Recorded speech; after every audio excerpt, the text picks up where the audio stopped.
Welcome back to the third part of acid base theory. यहाँ पर हम Lewis theory cover करने वाले हैं एंड आई होप इससे पहले के दो वीडियोस आप देख चुके हैं अपनी अंडरस्टैंडिंग के लिए। Now, Lewis theory is the most advanced theory in what we are going to study. There is another hard soft acid base theory, HSA भी बोलते हैं उसको, वो हमारे सिलेबस में नहीं है।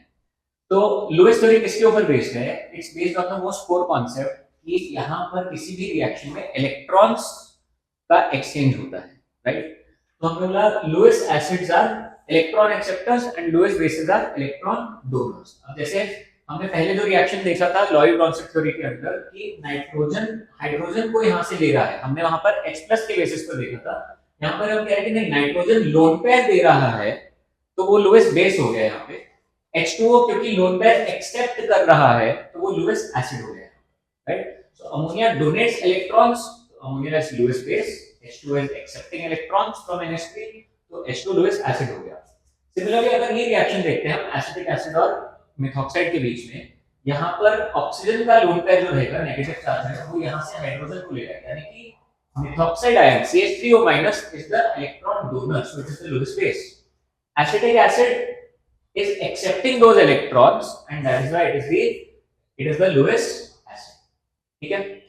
अगर हम रिवर्स रिएक्शन के हिसाब से देखें तो CH3CO- एसिटेट आयन मिथेनॉल से हाइड्रोजन ले रहा है, तो इसको हम रिवर्स रिएक्शन में लॉरी ब्रॉन्सन के बेसिस के थ्योरी के बेसिस पर भी डिस्क्राइब कर सकते हैं। बट इलेक्ट्रॉन्स के बेसिस पर कैसे करेंगे कि CH3CO- ने यहां से इलेक्ट्रॉन्स दिए तो ये हो गया आपका लुईस बेस, और CH3OH ने एसिटेट आयन से इलेक्ट्रॉन्स एक्सेप्ट करे तो ये हो गया Lewis acid, right? So we can also define acid conjugate base pair, जो हमने पिछले पार्ट में सीखा था उसको हम यहाँ पर भी डिफाइन कर सकते हैं, ठीक है? Lewis theory is the best theory amongst the three theories that we have studied. क्यों? क्योंकि it allows us to categorize species that do not have H plus और OH minus, ठीक है? क्योंकि आर्हेनियस थ्योरी में हमको H plus और OH minus की जरूरत थी और वहां पे पानी की भी जरूरत थी एज ए सॉल्वेंट, बट पानी हर जगह पे एसिड बेस रिएक्शन में जरूरी नहीं है प्रेजेंट। लॉरी ब्रॉन्सन थ्योरी में H प्लस का एक्सेप्टेंस और डोनेशन की बात चल रही थी, तो वहां पर अगर किसी स्पीशीज के पास H प्लस नहीं है तो हम उसको कैटेगराइज कैसे करेंगे, वो नहीं कर सकते थे। That was the drawback of Lowry Bronsted theory. तो यहाँ पर हम देख सकते हैं कि Lewis theory allows us to categorize species that do not contain H plus और OH minus ions and we can categorize them as acids and bases. जैसे कि अमोनिया और BF3 के बीच में बोरॉन नाइट्रोजन से इलेक्ट्रॉन्स ले रहा है यहाँ पर, and so this is your Lewis base and BF3 becomes your Lewis acid, ठीक है? यहाँ पर एक कोऑर्डिनेट बॉन्ड फॉर्म होगा इसकी वजह से, right? There is no transfer of H plus happening over here, कोई भी H प्लस यहाँ पे एक्सचेंज नहीं हुआ है, but still it is an acid base reaction. So you see how Lewis acid is giving us some more wider range criteria acid bases को define करने के लिए, ठीक है? अगर हम यहाँ पर एक और एग्जांपल देखते हैं बोरेन से रिलेटेड, BH3 में बोरॉन का ऑक्टेट इनकम्प्लीट है तो वो डाइमराइज करके अपना ऑक्टेट कंप्लीट करने की कोशिश करता है और B2H6 बनाता है।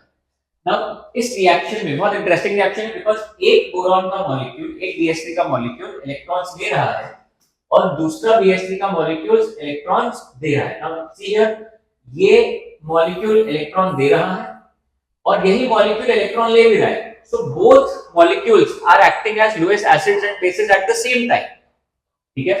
so अगर आपसे सवाल पूछा जाए कि B2H6 जब बनता है BH3 से डाइमराइजेशन रिएक्शन में तो वहां पे एसिड और बेस कौन कौन से हैं, तो BH3 is the Lewis acid and BH3 is also the Lewis base over there, right? हमने देखा था, नेक्स्ट एग्जांपल हम देखने वाले देख रहे हैं कि H3BO3 ना आर्हेनियस एसिड क्लासिफाई हो सकता है, ना ही वो लॉरी ब्रॉन्सन आर्हेनियस एसिड या फिर लॉरी ब्रॉन्सन एसिड क्लासिफाई हो सकता है, but we can classify it as an acid on the basis of Lewis theory. कैसे? हमने आर्हेनियस एसिड थ्योरी के अंदर देखा था why H3BO3 was not an acid, right? तो हमने वहां पर ये सेम रिएक्शन देखी थी, ऑक्सीजन अपने इलेक्ट्रॉन्स डोनेट कर रहे हैं यहाँ पर, ठीक है? और हमने कहा था कि इसको हम समझ सकते हैं by dividing it into H plus and OH minus, तो एक तरीके से OH माइनस वहां पे जाके जुड़ जाएगा और H प्लस अलग हो जाएगा, right? So because H3BO3 is accepting electrons, it is Lewis acid, ठीक है? और पानी यहाँ पर क्योंकि इलेक्ट्रॉन डोनेट कर रहा है, it is Lewis base। In general हम क्या देख सकते हैं यहाँ पर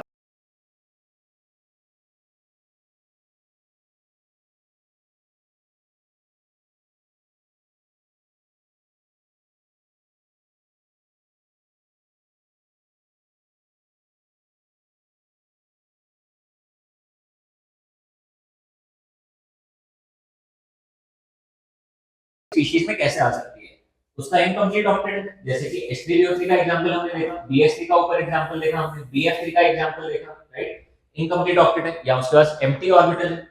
नाउ अगर हम BOH होल थ्राइस यानी कि H3BO3 का एग्जांपल देखते हैं, तो यहां पर हम बोल सकते हैं कि बोरॉन के पास इनकम्प्लीट ऑक्टेट है। As of now it has only 6 electrons in its valence shell, right, तो उसको ऑक्टेट पूरा करने के लिए 2 इलेक्ट्रॉन और चाहिए।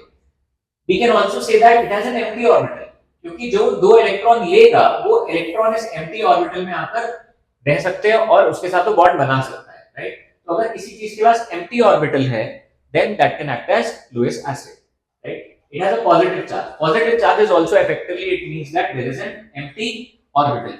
ऑल्दो एक एग्जांपल यहां पर बहुत इंटरेस्टिंग है, जहां पर पॉजिटिव चार्ज है।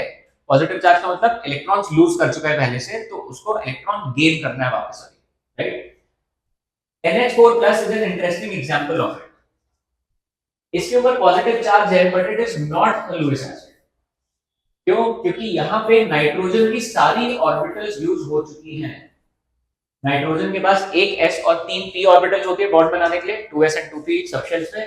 वो चारों ऑर्बिटल्स को यूज कर चुका है, उसके पास कोई एम्प्टी ऑर्बिटल बचा ही नहीं है यहाँ पर इलेक्ट्रॉन एक्सेप्ट करने के लिए। So even though ammonium ion is cationic in nature, the nitrogen here is not a Lewis acid। ठीक है, ये चीज ध्यान में रखेंगे, alright. But effectively most of the places positive charge का मतलब वहां पर इलेक्ट्रॉन लूज कर चुका है तो उसके पास एम्प्टी ऑर्बिटल होगी, राइट। इसका एक एग्जांपल अगर शेयर करना चाहे तो कार्बोकैटायंस का आता है ऑर्गेनिक केमिस्ट्री में, जैसे CH3 CH2+, राइट। इसके स्ट्रक्चर में हम क्या लिखेंगे, CH3, यहां पर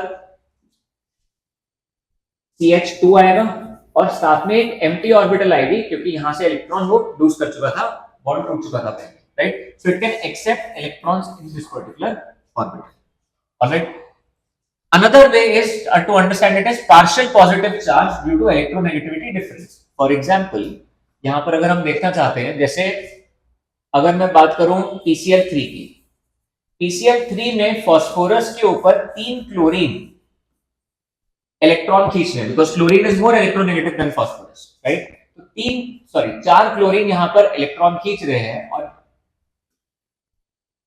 3 क्लोरीन यहाँ पे इलेक्ट्रॉन खींच रहे हैं फास्फोरस से, राइट। PCl3 की बात कर रहे हैं हम, तो फास्फोरस के ऊपर पार्शियल पॉजिटिव चार्ज आ जाएगा and it can also act as a Lewis acid because it can accept electrons, क्योंकि उसके ऊपर पार्शियल पॉजिटिव चार्ज है, राइट। सो लुईस थ्योरी हमको कई जगह पर जहां पर हमें बाकी 2 थ्योरी से समझ में भी नहीं आ रहा था कि ये acid base theory, acid base कैसे क्लासिफाई करें, वो हमको बहुत इजीली हेल्प करता है लुईस थ्योरी उनको समझने के लिए, ठीक है। यहाँ पर एग्जांपल देखिए, ये सारे एग्जांपल सभी आपसे बताए थे। AlCl3 एल्युमिनियम के पास एम्प्टी ऑर्बिटल है जिसमें कि वो इलेक्ट्रॉन्स ले सकता है, so it is a Lewis acid. PCl3 उसके पास एम्प्टी d ऑर्बिटल भी है और उसके साथ साथ डेल्टा प्लस चार्ज भी है, क्योंकि 3 क्लोरीन उसका इलेक्ट्रॉन खींच रहे हैं। So phosphorus has a Lewis acid nature over here. CH3+ methyl carbocation, carbon के पास इनकम्प्लीट ऑक्टेट है। PCl5, नाउ PCl5 में डेल्टा प्लस रहेगा फास्फोरस के ऊपर पार्शियल पॉजिटिव चार्ज, क्योंकि 5 क्लोरीन वहां पर इलेक्ट्रॉन खींच रहे हैं फास्फोरस से, राइट। और उसके पास एम्प्टी 3d ऑर्बिटल भी होती है। अमोनियम आयन जैसे मैंने आपको बताया पॉजिटिव चार्ज है, बट नाइट्रोजन का कोवैलेंसी पूरा है, तो यहाँ पर कोई एम्प्टी ऑर्बिटल नहीं होगी, it is not a Lewis acid, right. ये बहुत इंटरेस्टिंग एग्जांपल्स अलग-अलग टाइप के आपको यहाँ पर समझाए हैं, तो इसको प्लीज अच्छे से नोट करिएगा, वीडियो को पॉज करके। Electron rich species is a Lewis base, right. तो कौन इलेक्ट्रॉन देना चाहेगा, जिसके पास ऑलरेडी एक्स्ट्रा इलेक्ट्रॉन्स है, तो इलेक्ट्रॉन रिच होना चाहिए, ठीक है। अब इलेक्ट्रॉन रिच कैसे आ सकता है, किसी के पास लोन पेयर प्रेजेंट है, राइट, या फिर नेगेटिव चार्ज है, बेसिकली एक्स्ट्रा इलेक्ट्रॉन्स है उसके पास, जैसे कि अमोनिया में नाइट्रोजन है, नाइट्रोजन के पास लोन पेयर है, तो वो इलेक्ट्रॉन डोनेट कर सकता है, it can act as Lewis base. Oxygen यहाँ पर लोन पेयर है, तो पानी का ऑक्सीजन जो है that can act as Lewis base by donating electrons. NH2- amide ion, यहाँ पर नेगेटिव चार्ज है, यानी कि एक्स्ट्रा इलेक्ट्रॉन्स है नाइट्रोजन के ऊपर, it can donate electrons and it can act as Lewis base. Hydroxide ion है, ऑक्सीजन के पास नेगेटिव चार्ज है, एक्स्ट्रा इलेक्ट्रॉन्स हो गए उसके पास, तो वो डोनेट करके लुईस बेस की तरह बिहेव कर सकता है। साइनाइड आयन बहुत इंटरेस्टिंग केस है, क्योंकि यहाँ पर कार्बन के पास नेगेटिव चार्ज है और नाइट्रोजन के पास लोन पेयर भी है, तो एक्चुअली ये दोनों साइड से बेस की तरह बिहेव कर सकता है। वो दूसरी स्पीशीज के ऊपर डिपेंड करेगा कि वो कार्बन से रिएक्शन करेगा या नाइट्रोजन से रिएक्शन करेगा। राइट। बट मेन क्या है, आपको हम यहाँ पर एग्जांपल दिखा रहे हैं कि अच्छा ऐसा भी हो सकता है कि दोनों साइड से रिएक्शन कर सकता है। एसिटेट आयन में ऑक्सीजन के पास नेगेटिव चार्ज है, it can act as Lewis base by donating those electrons. CH3OH में ऑक्सीजन के पास लोन पेयर है, it can act as Lewis base by donating the lone pair, right. अभी एक जस्ट इंट्रोडक्टरी पॉइंट यहाँ पर बता रहे हैं, ऑर्गेनिक केमिस्ट्री में आगे जाकर इसको और एक्सप्लोर किया जाएगा कि इलेक्ट्रॉन डेफिशिएंट स्पीशीज यानी कि लोएस्ट बेस जो होता है उसको ऑर्गेनिक केमिस्ट्री में, सॉरी, इलेक्ट्रॉन डेफिशिएंट जो कि लोएस्ट एसिड होता है उसको ऑर्गेनिक केमिस्ट्री में इलेक्ट्रोफाइल बोला जाता है, जबकि इलेक्ट्रॉन रिच स्पीशीज जो कि लोएस्ट बेस होता है उसको न्यूक्लियोफाइल बोला जाता है। It is just an introduction of a term over here, जो कि आगे जाकर और डिटेल में देखा जाएगा जब ऑर्गेनिक केमिस्ट्री होगा, राइट। तो इसी के साथ आपका एसिड बेस थ्योरी बहुत डिटेल में बहुत अच्छे से हमने कवर कर लिया है। Key points that you have to understand in that Lewis acid theory एकदम आपको अच्छे से समझ में आनी चाहिए, उसको यूज करना, जितने भी एग्जांपल्स कर रहे हैं उसको ढंग से आपको वापस देखना चाहिए to understand what type of species can act as acid और base, that is one. Secondly, conjugate acid base pairs जो आपको बताया था वो आपको एकदम अच्छे से समझ में आना चाहिए, स्पेशली पॉलीप्रोटिक एसिड्स का, क्योंकि इस चैप्टर में गोइंग फॉरवर्ड उसका यूजेज बहुत ज्यादा रहेगा, राइट। तो यहीं पर हम इस पार्ट को ओवर करते हैं। नेक्स्ट क्लास में हम शुरू करेंगे pK and pKb of acids and bases. Do like, share and subscribe to the channel.